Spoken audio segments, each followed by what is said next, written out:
Olá, bem-vindos, bem-vindas. Hoje nós vamos para mais uma videoaula da disciplina Prática Pedagógica para Formação Específica 1. Vocês já me conhecem, eu sou a professora Edna Palhari Brum. Nós estamos iniciando um módulo novo, é o último módulo, da disciplina. É o módulo que vai tratar sobre o trabalho realizado. A unidade 1 é sobre o agir docente. No módulo 2, você aprendeu que a transposição didática dos saberes científicos é a denominação que nós damos ao conjunto de transformações e adaptações pelas quais determinado saber deve passar antes de integrar o processo formal de ensino e aprendizagem dos alunos. Quer dizer, quando nós escolhemos um objeto, um conhecimento para ensinar para os nossos alunos, ele não irá exatamente da forma como ele foi produzido cientificamente. Ele vai passar por algumas transformações para que fique didatizado, para que seja melhor apreendido pelos alunos. Então, esses movimentos, para transformar esse objeto é a transposição didática. Então, são movimentos para a transição de um conhecimento científico a um conhecimento didatizado relativos aos objetos de ensino. Você aprendeu também que esses movimentos têm como norte os objetivos do professor, as necessidades dos estudantes e os documentos prescritivos que guiam o trabalho de ensino. Então, é nesses documentos que nós vamos procurar ou nós vamos refletir sobre os objetos de ensino ou sobre os conhecimentos que os nossos alunos precisam adquirir. Falamos de um documento prescritivo aqui na nossa disciplina. Nós chegamos a falar um pouco sobre a Base Nacional Comum Curricular.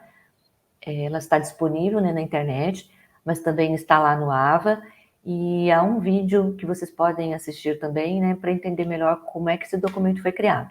Então, esse é o documento, ou é o principal documento que vai guiar o nosso trabalho, que vai guiar o trabalho de todos os professores, na verdade. Esses movimentos de transposição didática, então, eles envolvem a seleção e a escolha dos objetos a serem ensinados, dos instrumentos e ferramentas, que são recursos materiais, semióticos, são atividades também que vão viabilizar o ensino deles. Esses movimentos possibilitam a apresentação dos saberes, são gestos de presentificação, que nós chamamos, possibilita a decomposição desses saberes, são gestos de elementarização e a sua sistematização como objeto de ensino. São gestos de institucionalização. Nós falaremos sobre eles um pouco mais à frente. Essas ações, elas são realizadas, então, por meio desses gestos, que podem ser verbais e não verbais. Por exemplo, o que eu estou fazendo aqui são gestos verbais. Se nós estivéssemos em um momento presencial, provavelmente vocês veriam outros gestos meus. Andar por uma sala de aula, por exemplo, apontar para a lousa, fazer gestos de cabeça, fazer gestos com a mão. Presencialmente, esses gestos verbais, eles são mais visíveis. Então, são gestos, que nós utilizamos durante o desenvolvimento das atividades de ensino que são implementadas pelo professor. Por meio de gestos, o professor, então, ele apresenta e materializa os objetos de ensino. Um gesto de apresentação desse objeto, por exemplo, é quando nós fizemos a leitura de um anúncio publicitário. Lembra-se daquele anúncio da Rádio CBN? Eu estava apresentando um objeto de ensino a vocês, que naquele caso era um anúncio publicitário, que era da Rádio CBN, Ali eu materializei um objeto de ensino, para nós fazermos um exercício de leitura e de análise linguística. Por meio dos gestos do professor também, ele decompõe esses objetos em suas partes menores. Nós também fizemos isso naquele exercício. Então, nós olhamos, por exemplo, quem havia produzido aquele anúncio publicitário, quem era o nosso interlocutor. Nós olhamos também para as partes, para a estrutura. Nós fizemos a leitura dos textos que estavam ali presentes. São gestos de elementarização do objeto. Eu propus uma tarefa a vocês. Eu propus que nós lêssemos e analisássemos juntos aquele objeto. Poderia ser outra tarefa. Naquele momento foi esta que eu propus. Sistematiza os conteúdos e regula a aprendizagem. Eu pude sistematizar com vocês quando eu falei, por exemplo, que ali havia advérbios que modificavam os verbos que estavam presentes.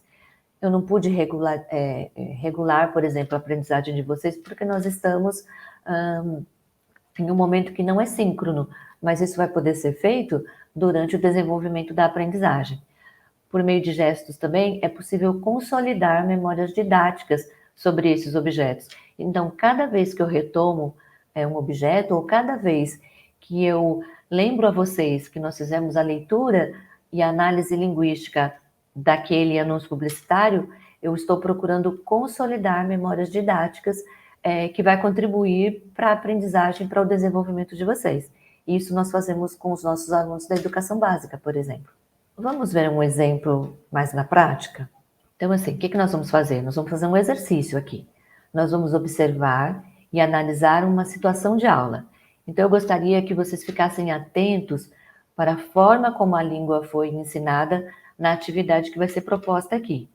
Tentem, então, pensar, lembrar, se você já participou ou já passou, né, por uma situação parecida quando você foi estudante da educação básica, ou mesmo como estudante do ensino superior, tá bom? Então, assim, o que eu vou apresentar para vocês é uma cena de aula e nós vamos refletir sobre ela. Nós vamos analisar os gestos do professor nessa cena de aula, tá bom? Então, esta aqui é a cena. Foi a primeira aula do professor Adriano, substituto de língua portuguesa no 8º ano A. Em conversa com a professora da turma, que se ausentaria por um problema pessoal, ele já sabia que ele daria continuidade às atividades da sequência que ela estava desenvolvendo com os alunos. Era uma sequência didática sobre o ensino do gênero artigo de opinião. Então, ele foi para substituir a professora, só que ao término da aula, o professor Adriano, ele saiu se sentindo derrotado. Ele ficou pensando como foi improdutiva sua primeira aula. O que será que aconteceu na aula do professor Adriano para ele se sentir dessa forma? Vamos ver? Os estudantes não prestaram muita atenção no que ele estava fazendo, eles não paravam de conversar ou de consultar o celular a todo instante.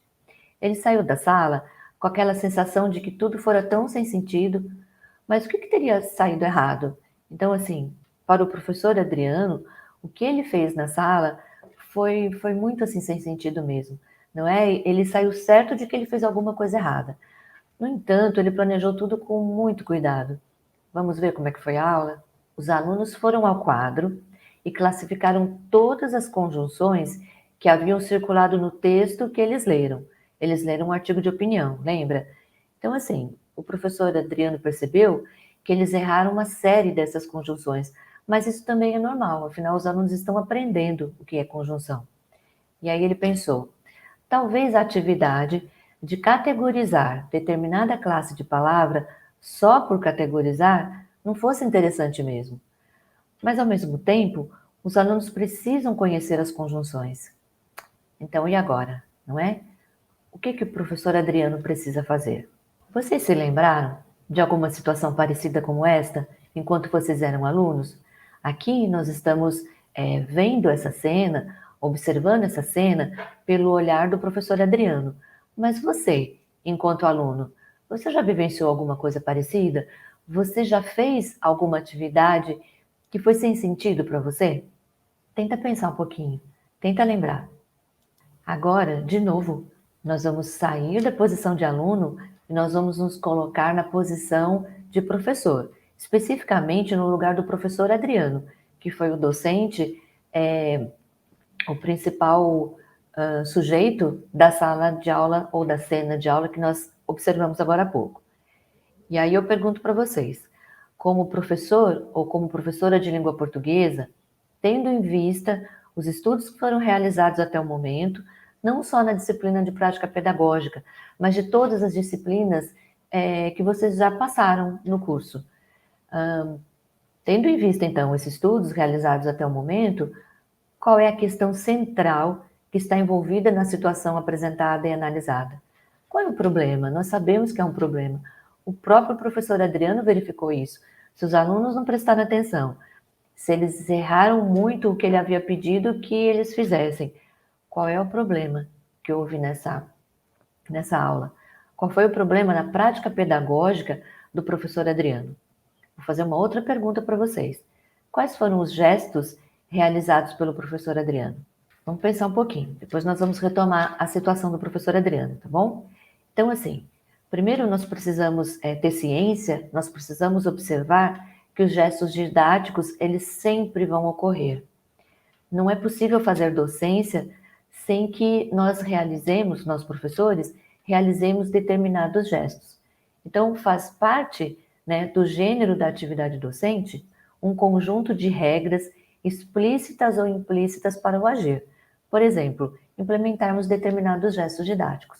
Essas regras, elas são construídas pelo próprio coletivo de trabalho no decorrer da sua história. Então, a docência, ela também é formada por um coletivo de trabalho, por todos os professores, os professores que agem atualmente, os professores que já agiram, que já se aposentaram, os professores que ainda serão formados, no caso de vocês, por exemplo, que estão com a formação em andamento. Então, assim, todos esses sujeitos fazem parte de um coletivo de trabalho. Todas essas regras, né, que estão explícitas ou implícitas, foram construídas por esse coletivo no decorrer da sua história. Então, por exemplo, no decorrer da história da própria disciplina língua portuguesa, que vem passando por modificações e que precisa passar por modificações, porque nós, professores, não somos mais os mesmos, os nossos alunos não são mais os mesmos, o contexto histórico que nós vivemos, ele vai mudando, então a disciplina também precisa mudar. Então, assim, essas regras, elas são pensadas também como formas para resolver conflitos do próprio ofício. Vamos dar mais uma olhada nesses gestos. No entanto, então assim, se a disciplina muda, se nós enquanto sujeitos mudamos, é importante entender que a maneira como esses gestos eles são realizados, eles são implementados em aula, eles também vão definir a abordagem de ensino, mais produtivas ou menos produtivas. Adequadas ou não ao contexto sócio-histórico, né, e cultural do estudante, nosso e nosso também, né, contando com a participação mais ativa ou mais passiva do estudante na construção de sentidos. Então, por exemplo, se nós fizermos uma aula que ela é predominantemente expositiva, é bem provável que a participação do aluno vai ser passiva. Ele vai ficar sentado na sala de aula, só nos ouvindo. Não vai ter participação nenhuma. É como se eles não soubessem nada, é como se eles não tivessem nada a contribuir naquele espaço de aula, naquele espaço didático. Então, nós precisamos ficar muito atentos sobre isso. É muito importante que os alunos participem ativamente, porque desta maneira eles vão ser sujeitos da própria aprendizagem. Isso é importante. Então, por exemplo, apresentar um gênero aos estudantes por meio da leitura ativa de vários exemplares, para que eles sejam capazes de identificar as regularidades e as características desse objeto de ensino, é diferente e também é mais produtivo para a aprendizagem do que apresentar esse mesmo gênero de texto por meio de uma definição pronta e acabada do gênero, pela exposição monológica do professor. Como assim? Então vamos pensar que a nossa sequência didática é sobre notícia. Nós queremos que os alunos desenvolvam a capacidade de relatar fatos. Então nós podemos utilizar uma notícia para fazer isso. A notícia será o nosso objeto de ensino, ela será a nossa unidade de ensino, ela também será um mega instrumento para que nós ensinemos os nossos alunos a relatar fatos, a ler fatos, a questionar esses fatos, a ficarem atentos sobre eles. Agora, é diferente se o professor chegar na sala de aula e dizer assim para os alunos que eles vão aprender notícias e dizer tudo para eles sobre o que é uma notícia, sobre as partes que uma notícia deve ter, por exemplo, sobre a estrutura delas. Isso é uma exposição. O aluno não teve trabalho nenhum até agora. Agora, se nós trouxermos várias notícias para que eles leiam, se nós tentarmos construir os sentidos dessa notícia por meio assim de todos os recursos que tem lá, por exemplo, os verbos narrados no presente, os verbos narrados no passado. Se nós chamarmos a atenção dos nossos alunos para esses elementos, para que eles construam, com a nossa ajuda e mediação, as características desse gênero, o ensino de língua portuguesa vai ser muito mais produtivo do que um momento só expositivo, do que um momento em que eu, professora, adianto para eles tudo o que eles vão fazer na aula, ou eu adianto para eles tudo que já tem ou tudo que já há naquele exemplar que eu trouxe para eles lerem. Então, assim, se eles tomarem contato primeiramente com o gênero e depois nós sistematizarmos com eles as características desse gênero, será mais produtivo. Isso é uma forma de trabalhar com uma metodologia ativa, por exemplo. Os alunos têm contato primeiro com o gênero na prática, no seu suporte original, e depois nós vamos sistematizar a teoria. Vai ser muito mais produtivo para eles. Vai ser muito mais, quando eu falo produtivo, o ensino e a aprendizagem serão muito mais significativas. Então, assim, os gestos, eles vão acontecer de qualquer forma. Os alunos, por exemplo, eles serão apresentados ao objeto de ensino, porque senão também não há docência. A diferença está em como eles entrarão em contato com esse gênero, tá bom? É sobre isso que nós precisamos refletir também. Então, é mais produtivo, né, levar os estudantes a observar os recursos da língua em seus usos e a refletir sobre eles, do que apresentar normas, por exemplo, e definições de elementos gramaticais. Senão, nós estaremos praticando somente gramática teórica. A teoria é para nós professores. Os alunos, eles precisam entender como é que os recursos da língua funcionam na prática. Então, nós não podemos ficar nos baseando em um ensino de língua que é só um ensino de gramática descontextualizada, desvinculada dos textos e das situações em que eles foram produzidos.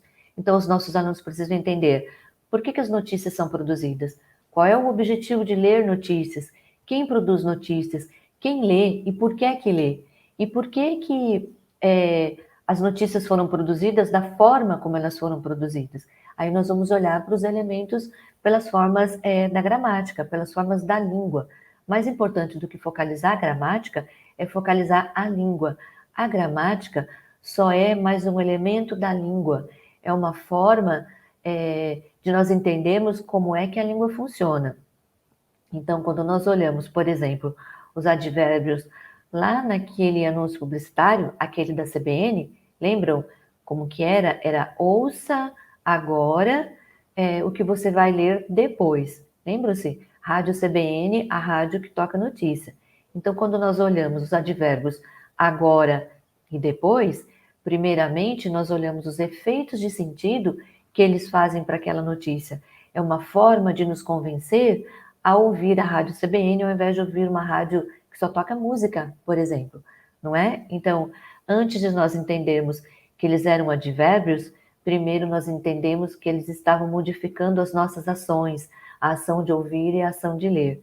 Então, olhar para essas formas no uso é muito mais significativo do que aprender as regras ou aprender toda a classificação de advérbios, tá bom? Ou ainda usar o texto apenas como pretexto para o ensino de gramática teórica, como foi o caso da situação vivenciada pelo professor Adriano. O problema naquela situação do professor Adriano, por que ele saiu tão arrasado da aula dele, não é? É porque ele estava usando o texto, o artigo de opinião que os alunos leram, apenas como pretexto para ensinar a gramática teórica. Quando ele pede aos alunos que os alunos apenas circulem as conjunções e classifiquem as conjunções, é isso que ele está fazendo.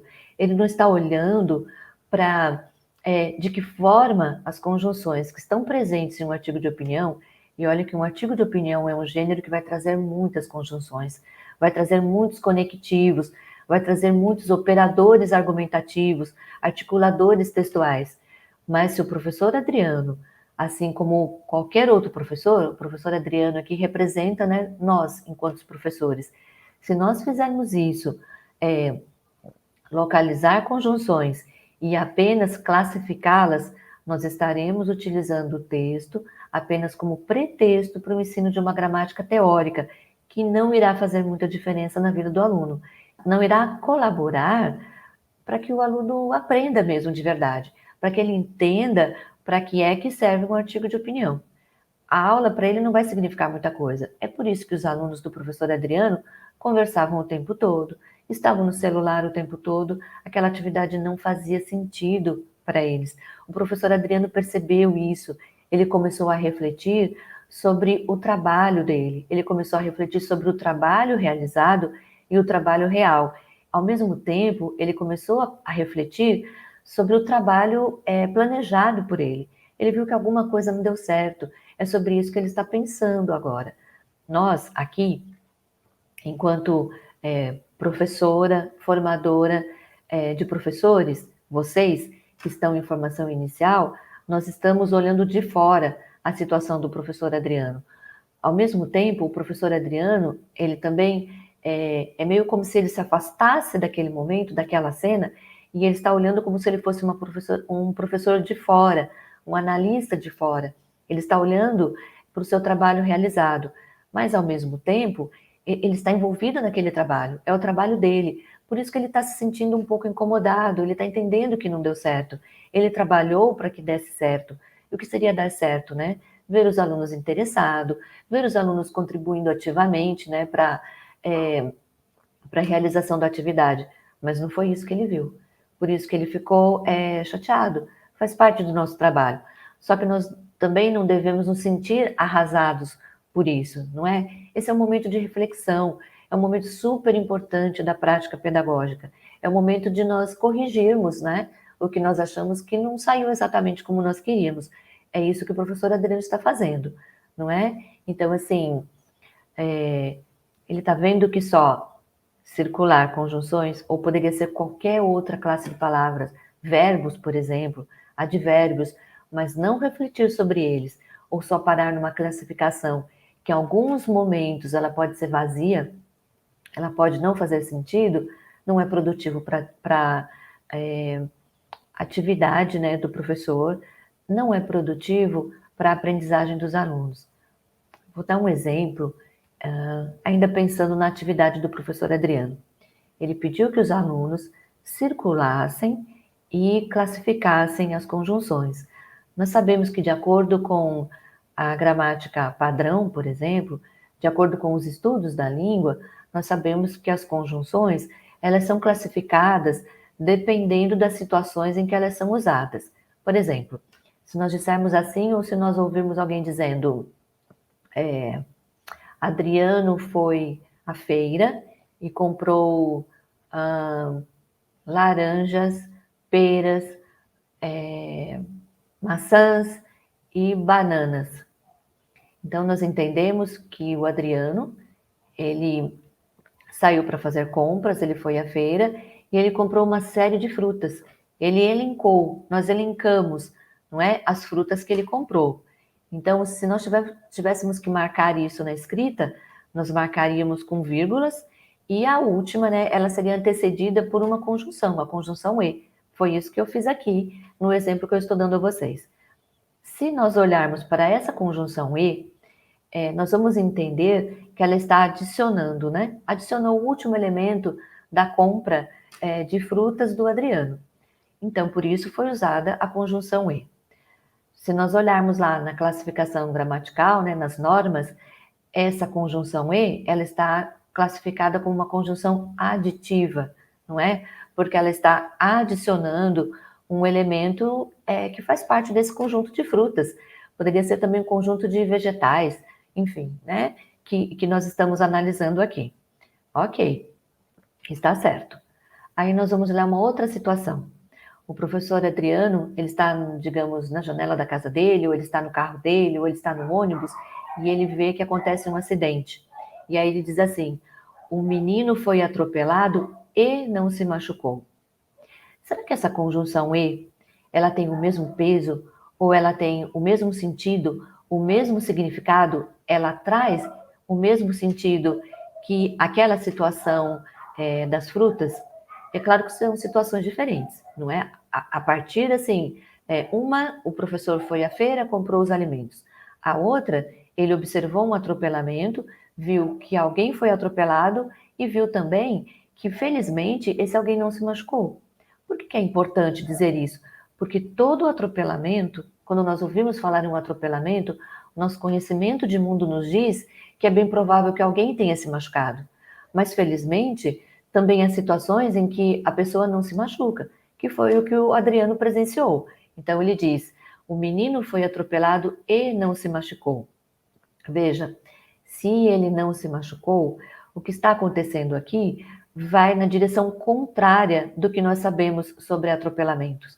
Não está, na verdade, adicionando uma ideia, não é? Mas esse E que nós estamos usando aqui, que nós lemos ou que nós ouvimos de alguém, ele é de oposição, ele não é de adição. Vejam que nós poderíamos facilmente substituí-lo por uma outra conjunção. Nós poderíamos dizer assim, ou o Adriano poderia dizer assim, o menino foi atropelado, mas não se machucou. Todavia, não se machucou. Entretanto, não se machucou. Porém, não se machucou. Percebem que no uso, aquela conjunção que o Adriano usou para dizer e, ele não estava adicionando uma ideia igual. Na verdade, o que acontece ali é uma oposição de ideias. Por quê? Porque todo mundo que é atropelado, até onde nós sabemos, o primeiro pensamento que nos vem, ou a relação lógica para um atropelamento, é que alguém saia machucado. Mas felizmente aquela situação ali que o professor Adriano presenciou, não teve ninguém ferido. Mas ele usou a conjunção e faz sentido, nós entendemos perfeitamente isso. Por quê? Nós entendemos que nós somos usuários da língua. Esse uso do e como adversativo, ele também é real, ele é possível, não está errado, porque nós entendemos essa interação. Assim, dessa forma, nessa situação, né, do atropelamento, a conjunção e jamais seria aditiva, ela é adversativa. No entanto, eu proponho uma atividade a vocês. Olhem em qualquer compêndio de gramática, vejam em qualquer site de gramática sobre conjunções. A conjunção e estará classificada como aditiva. No entanto, nós temos situações em que ela não é aditiva, ela é adversativa. O que nós acabamos de fazer aqui foi uma análise linguística. Uma análise linguística sobre duas situações de uso da língua. Uma da compra dos alimentos e a outra do atropelamento.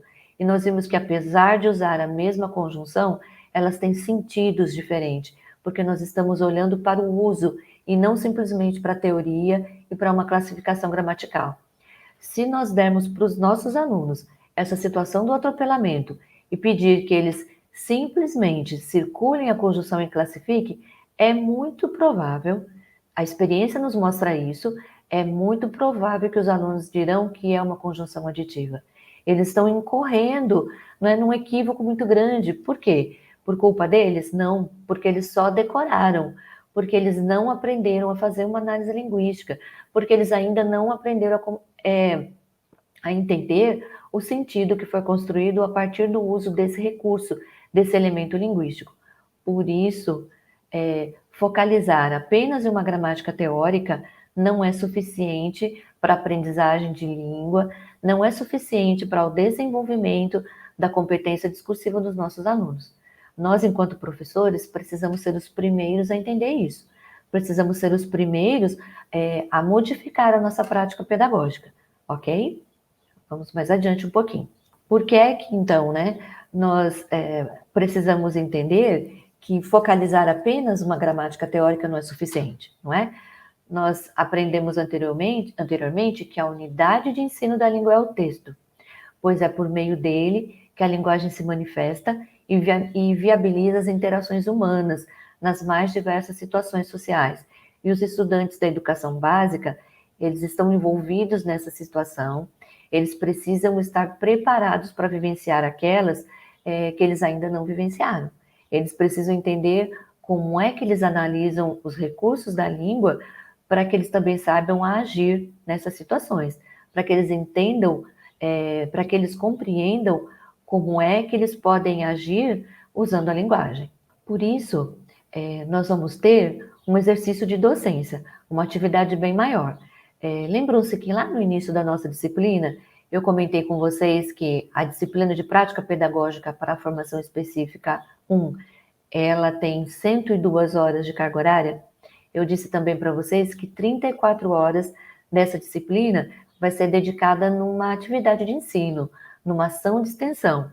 Essa ação de extensão vai acontecer numa escola que vocês vão escolher, mas nós vamos dar detalhes dessa atividade, né, dessa ação de extensão, em um outro momento. Agora, o que eu vou dizer a vocês é que esse exercício de docência, ele será elaborado com base no ensino produtivo de língua portuguesa, fundamentado nos eixos de leitura e de análise linguística, principalmente. Falamos desses eixos, né, em momentos anteriores aí das nossas videoaulas. Isso vai ser feito, então, de forma reflexiva sobre os usos da língua, considerando um gênero textual, o contexto de produção e os elementos ou os fatos linguísticos e semióticos que constroem os sentidos do texto.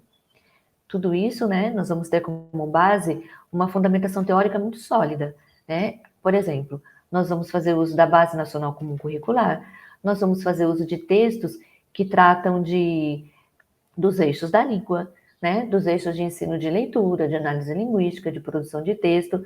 Nós vamos nos basear também em textos que tratam de sequência didática. Um texto, por exemplo, é de Dalston, Verrat e Chenneuli. É aquele modelo de sequência didática que nós já comentamos. Só que nós comentamos aqui na videoaula de forma muito breve. Nós vamos estudá-los nos textos e no decorrer da disciplina. Eu elenquei aqui alguns deles, que vocês poderão acessar tanto pelos slides, mas também lá no nosso AVA.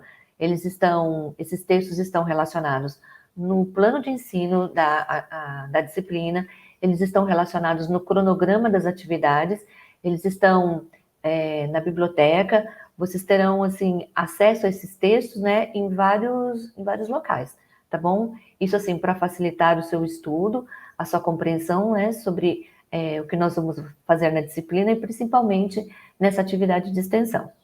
Então, por hoje nós encerramos. Obrigada pela companhia, até a próxima e bons estudos.